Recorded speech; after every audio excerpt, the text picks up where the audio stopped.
গভীর রাতে জঙ্গলে পশুদের রেকর্ড হওয়া এই দৃশ্য দেখলে যে কোনো শক্ত হৃদয়ের মানুষের অন্তর কেঁপে উঠবে। এটা একটা সত্য ঘটনা প্রিয় দর্শক।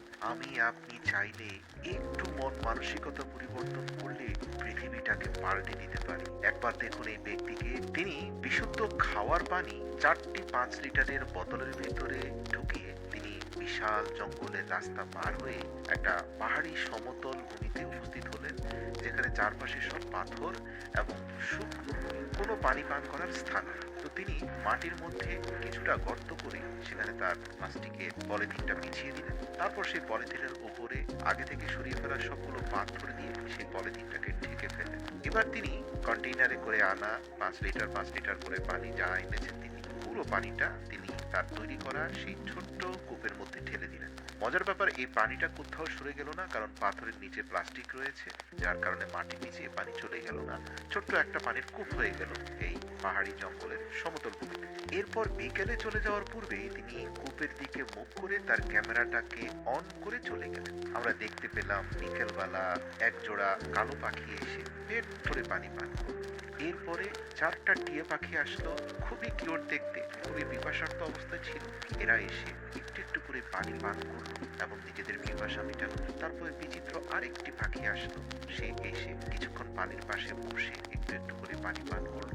তারপরে বড় একটা কাঠকুড়াল পাখি আসলো, সেও এসে পেট ভরে পানি খেলো। ধীরে ধীরে রাত গড়িয়ে আসলো, অনেকগুলো পেঁচাকে দেখতে পেলাম, একে একে এসে তারা পানি পান করলো। রাতে আরো বেশ কিছু জন্তু জানোয়ার আসলো। সকালে ভোরে দেখা গেল যে একটা হায়না, একটা চিতাবাঘ তার বাচ্চা কাচ্চাকে নিয়ে এসে পানি পান করছে।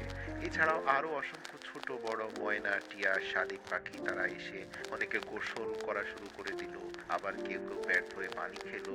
এরপরে দুটো ঈগল পাখিও আসলো, তারাও পেট ভরে পানি খেলো। ভিডিওর শেষ পর্যায়ে আরো বেশ কিছু হায়নাকে আসতে দেখলাম এবং তারা পানি খাওয়ার পরে পানি প্রায় শেষ হয়ে যাচ্ছিল এবং টানা 2-3 দিনে পানি খাওয়ার মাধ্যমে এই পানি প্রায় শেষ হয়ে গেছে। প্রিয় দর্শক, তিনি যখন এই 3 দিনের রেকর্ডেড ভিডিওগুলো বাসায় এসে দেখলেন, তিনি রীতিমতো অবাক হয়ে গেলেন। একবার ভাবুন, আমরা মানুষ চাইলে কিভাবে এই পশু পাখিদের পিপাসা মেটাতে পারি। জেনে অবাক হবেন, ইতিহাস থেকে পাওয়া যায় মহান আল্লাহ তাআলা বনী ইসরাইলের একজন চরিত্রহীন নারীর জীবনের সব গুনাহ মাফ করে দিয়ে তাকে জান্নাতে প্রবেশ করিয়েছিলেন শুধুমাত্র একটা পিপাসার্ত কুকুরকে পানি পান করানোর কারণে। পশু পাখিকে পানি পান করানো একটা মহৎ কাজ। আসুন আল্লাহর সৃষ্টি এই প্রাকৃতিক পশুদের প্রতি একটু যত্নশীল হই। আমাদের ছোট্ট প্রচেষ্টায় তাদের জীবন বাঁচাতে পারি। এমন অনেক পশু পাখি আছে পিপাসার্ত অবস্থায় জঙ্গলের মধ্যে মারা যায়। আমি একটু মানবিকভাবে হাত বাড়িয়ে দিলে দেখবেন তাদের জীবনটা বেঁচে যাবে। এই ভিডিও ক্যামেরাটি না চালানো হলে আমরা কখনো উপলব্ধি করতে পারতাম না যে আপনার ফিরে যাওয়া একটু পানি অন্যান্য প্রাণীদের জীবন বাঁচানোর জন্য কতটা গুরুত্বপূর্ণ।